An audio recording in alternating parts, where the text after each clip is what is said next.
One of the worst things you can do if you're somebody who's trying to branch out, make new friends, just really socialize more and try to develop people you can talk with, find new things to do, new people to hang out with. One of the worst qualities you can have is being needy. Now, most people typically when they think of being needy, they think about somebody who latches on or really clingy. They always have to be around somebody. They can't be on their own. Maybe they're always craving attention.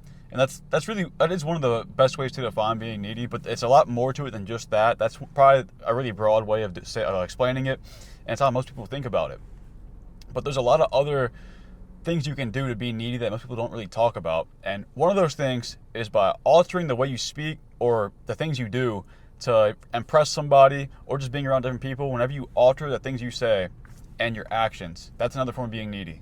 You're doing it to fit someone else's needs rather than your own, and you want to impress them so they want to be hanging around with you more. Another thing is lying about your interests, like your hobbies or your background, and lying about those things to try to form a connection or just make somebody else find you interesting. Whenever you're doing that, it's clear, like the reason it's being needy is because you're doing it to get some kind of validation from somebody else. If you're not being who you actually are, if you're lying about something that you're interested in or a hobby you have, like you're literally forming or trying to form a connection based on nothing. Like there's nothing there. The foundation that would be there for a new connection you could have potentially made is just fabricated, completely a lie. And maybe if something does come up in the future, like maybe they want to try it out. Maybe your interest is like playing tennis. You like playing tennis, or you say you like playing tennis, but you don't actually. Maybe they want to try it out, and you're like, oh yeah, we can go play sometime. But in reality, you suck at tennis because you're not actually interested in it. That's just a little side example. But doing something like that, you're completely doing it to fit somebody else's needs to get that validation. You're not doing it because you actually are interested in it. You're doing it because you want this person to like you and you want to seem more interesting.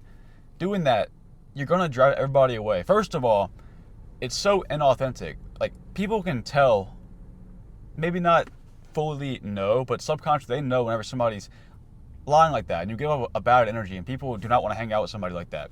And it's obvious. I don't know how it's obvious, probably just intuition, but anybody like that, you can probably think somebody in your life who is somebody like that. You might not necessarily be close with them, but you might have seen somebody do that in some kind of public situation, right?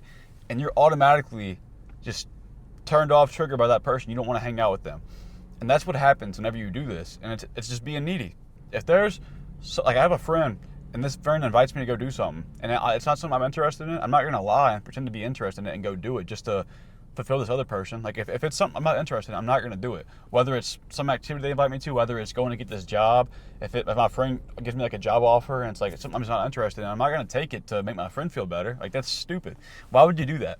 In the long run, you're making yourself feel worse too. Like you might make a friend out of it, but you're making changes in your life that aren't going to fulfill you or make you happy. So why would you do, whether it's a job or something, or it's just going out to do something with some friends, if it's something you don't want to be doing, why would you go do it?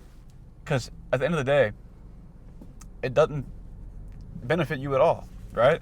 So you want to, like, it's really weird thinking about being needy this way because it's not something people usually talk about, but doing those things is being needy. Another way, another I guess definition for it or way to add to it is by pursuing a goal to impress others rather than to fulfill yourself.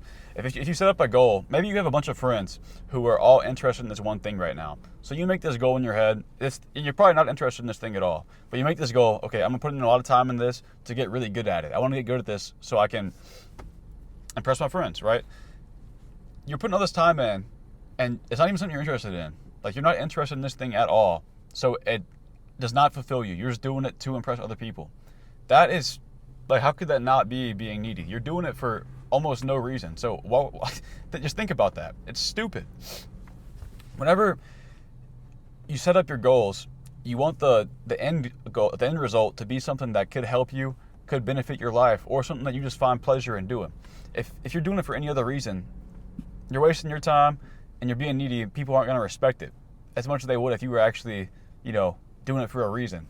So keep these things in mind, because whenever you're somebody who doesn't crave validation from other people, because that's what being needy is at the end of the day. You're craving validation from other people, and you're doing it in, I guess, just weird ways. Like the typical example I gave at the start, where like you're being clingy, always trying to latch onto somebody.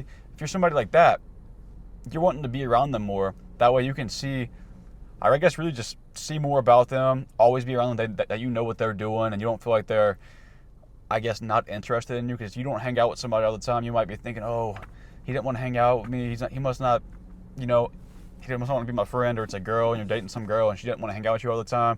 It's like, oh, she's probably cheating on me. Things like that. Being clingy is also being needy. That's a thing too. But there's more to it than just that. So think about it in a more broad spectrum, because if somebody was doing that to you, you'd most likely not want to hang out with them, because it comes off very negatively. Like, why would you want to be hanging out with somebody who's acting that way? It's just a turn off. You don't want that around you, because it makes you feel awkward. I don't know, you really just, like, I don't like hanging out with people like that. People like that are just like, I don't know, it almost makes the space you're in feel like it's not as enjoyable, because I feel like there's an ulterior motive, or that they're just trying to, almost in a sense, manipulate you.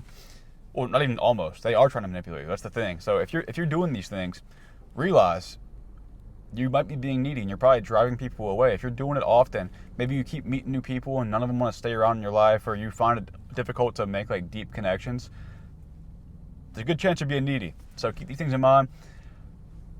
But yeah, I don't really have anything else to add to that. So if you had any value from this video, I appreciate you. Subscribe. Besides that, see you in the next one.